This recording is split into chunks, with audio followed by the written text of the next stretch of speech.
fermenters. Wow. Because we're really turning quite a bit of beer. That's good. And it's, it's a lot of fun, and I think it's just going to build as we keep going. Without a doubt. So, you always got to go in bigger than you think you're going to be, and it's always going to be too small. True. Yeah. So, it's really, it's just a big toy. Yeah. I was gonna say, the look on your face and the way you're talking about it is like you're a kid in a candy store. Oh, totally. Totally. I love this. This is it's a good time.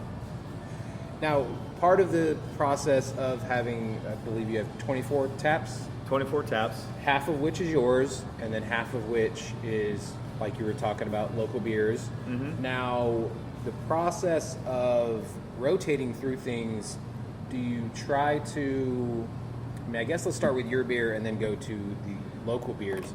Do you try to keep a theme, as in, like, obviously right now we're in August, or at the end of August, where we probably hit our 60th, 70th, 100 degree day or whatever. So a lot of stouts are probably not going to be, or heavier beers are probably not going to be as drank as much. But then, we are going into the fall, which here in Texas means it gets down to the 70s. 70s.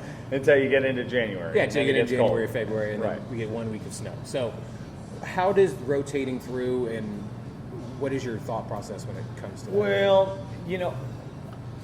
for the most part, I really want a wide variety of flavors. Right. I want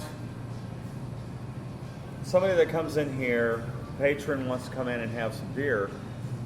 They don't necessarily have to be a craft beer enthusiast. Right.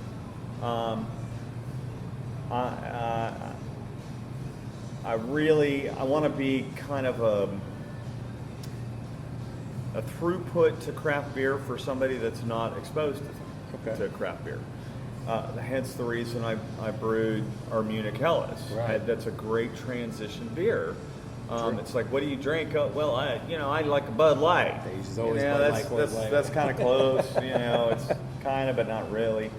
But and then somebody can start getting brave and start trying some other stuff. Right. Because we'll certainly give you samples, because we want to educate you and show, hey, just because it's dark doesn't mean it's strong. Right. People think Guinness is so thick, but it's not. It's it's got different flavors.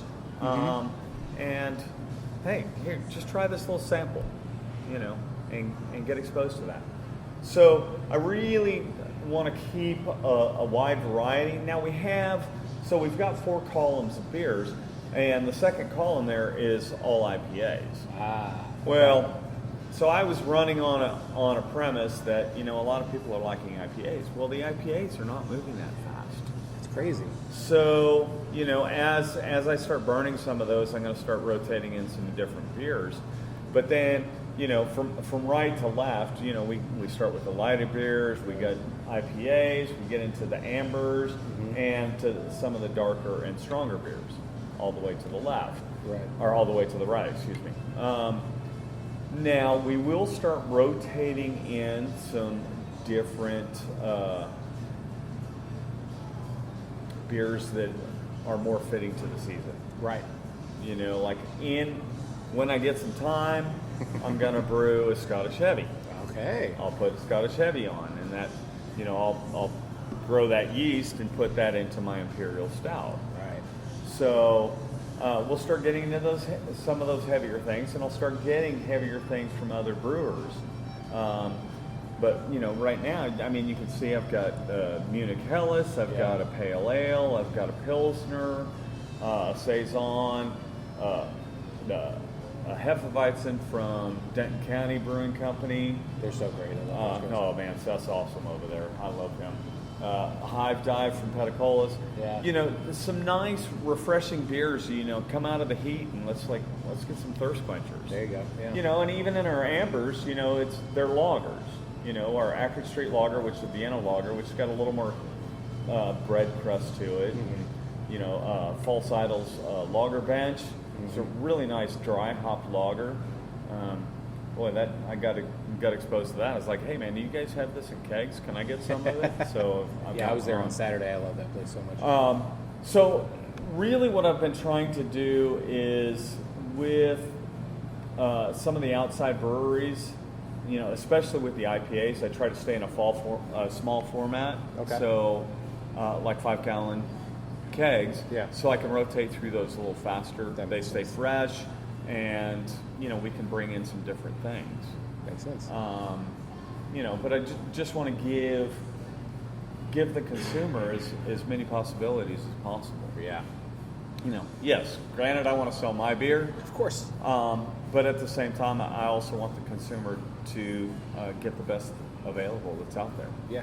I mean, again, we talked about there's over 80 breweries now in the Metroplex, and the Metroplex is also not getting any smaller, Right. which means more breweries. So that means more choices and more options for people to go. Absolutely. And since people think of the Metroplex that don't live here, they just think Dallas for the most part. So when they're coming to Dallas, they're like, oh, well, this is a great kind of spotlight of different places inside the Metroplex that isn't just Dallas. Like false idol, if you lived here in Dallas and you didn't, most of the people probably don't know where Northridge Hills is. So Right. going to actually getting a beer from there is a completely different situation. And Denton County, like most people here, probably don't go up to Denton very much either. Right. They're making fantastic beer up there. So Absolutely. I like that you're also showcasing different parts of the Metroplex that aren't just Dallas. Yes. Yeah.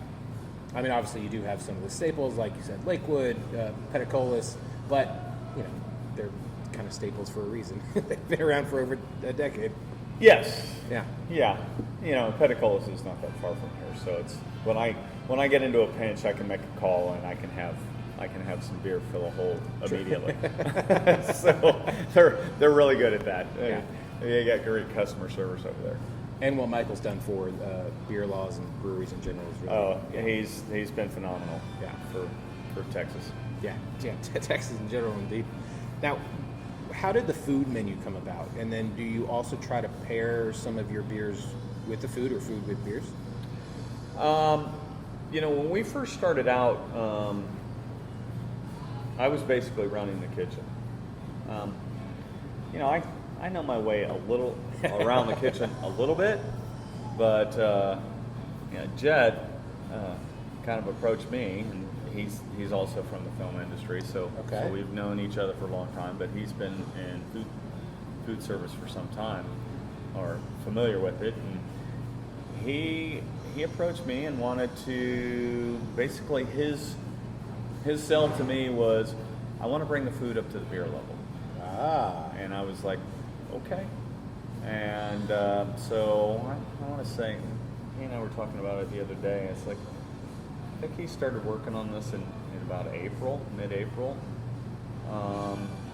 And so he just started working with wanting to put our beer or beer products into the food. Okay. And so we've been going through this R&D process where we've got a menu that is just phenomenal at this point. Yeah. I mean, it's just like, who's got banh mi pork sliders on their menu? Any brewery or brew pub in town that's got that. And those things they're effing good, man. It's like they are so good. And those were out early when we were trying to make the transition. We kind of had that and some barbecue tacos, which were also made with the pork belly, that were just kind of infused to tease folks. It's like, hey, yeah, we've got something coming out, and now the only thing that's left on the menu that's originally on there is the chicken pesto sandwich. Oh yeah, I saw that. I mean, we did have the pita and hummus, but we've upgraded that process. Okay. So that's much better. And now we actually have some sweets. We've got a root beer float, and then we have a blood orange citrus sorbet that's hop infused with citra hops. Oh man. Oh, it's so good, dude. It's just so good, and that's just made from scratch here. Right. So, All the sauces for our chicken wings. We have 4 different sauces for our chicken wings. Those are all made in-house. Wow. So it's just, we have a very limited kitchen, but Jed has just been phenomenal in taking those limitations and really stretching it. That's amazing. And so, hats off to him. Yeah. So, really, really super guy. That's amazing. And I mean, so the beer is the mix of science and art, and so is food. Yes. And you consume obviously all of it through your mouth anyway. So, but the pairing those together and then infusing or adding the beer into the food is next level. So I love that. Absolutely. Yeah, and you get those little nuances. I mean, if you've got that palate, some people will pick it out, but they'll just say, "Golly, this is so good," and other people will be able to say, "Oh yeah, I could taste the D squared in that vinaigrette with the Mediterranean salad," which I can. I don't know if you can. It's just one of those things. Come in and have it about 4 or 5 times. You might be able to pick it out. Right. Yeah. No, but it's really good. It's just he's just making some phenomenal stuff. That's so cool. Yeah. And I mean, like you said, this is your newest menu, and you're debuting it this weekend. Well, fully debuting it this weekend. And so, if this is just your first year, I can't imagine what 2, 3, 4, 5 is going to even look like. So, Hey, maybe I'll get some sleep sometime. maybe fingers crossed. Yeah. So no, yeah, it's fun. Golly, I was just looking around. It's like, well, this place has changed quite a bit within that year of being here. Yeah. And there's a posting up on Facebook that my buddy sent me, and it's like, oh yeah, I haven't looked like that in about a year. So, everything's changed, and it's just great. Yeah. Change is not always a bad thing. Well, change is growth. True. Yes. Whether it's great change and great growth, it's growth. Yeah, you're always growing, so Yeah. it's not a bad thing. Now, I kind of want to ask, with your Cicerone background, and you also are a beer judge certified, you went through the program. When you see trends in beer and you try beers from other breweries, where do you kind of see the trends going? And then are there some that you have seen grow and you're just not a fan of? Not that it's a bad thing, it's just obviously not for you. Some beers are for some people, some beers are for them. Well, it's kind of funny because for a long time, probably 3 or 4 years, there was really this. I mean, you had the big hop push. Mm-hmm. Let's get a bitterness levels up to 150 IBUs. It's like, yeah, the human taste buds can't even taste it anymore. Right. It's like there's like the arms race of IBUs. And now people have gone toward just putting odd tastes in the beers that you're not used to.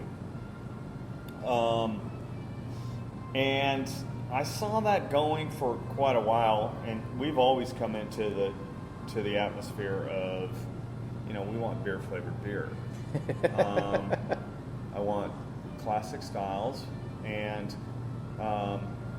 look, you can't hide behind your faults with the classic style. Right. You throw in some funny flavors. Hey, we meant to do that. Right. And the public liked it. They still like it, but I kind of see that popularity diminishing. Okay. I feel like more people are really coming back to the classic styles. I think the same. And the funny thing is I think there's a lot of focus going into lagers. Yes. There's a high popularity for lagers. Yes. Which is weird because I never used to make lagers, and I've got 4 of them on the board, and I've got a fest beer in the tank. So that's fine. It's great. I love it because you really have to be up on your process. Yes. You got to pay attention to what the details, Right. to make a good lager, and people are really digging into that. think so too. And which really, that actually excites me. Yeah. I think that's nice. Now, granted,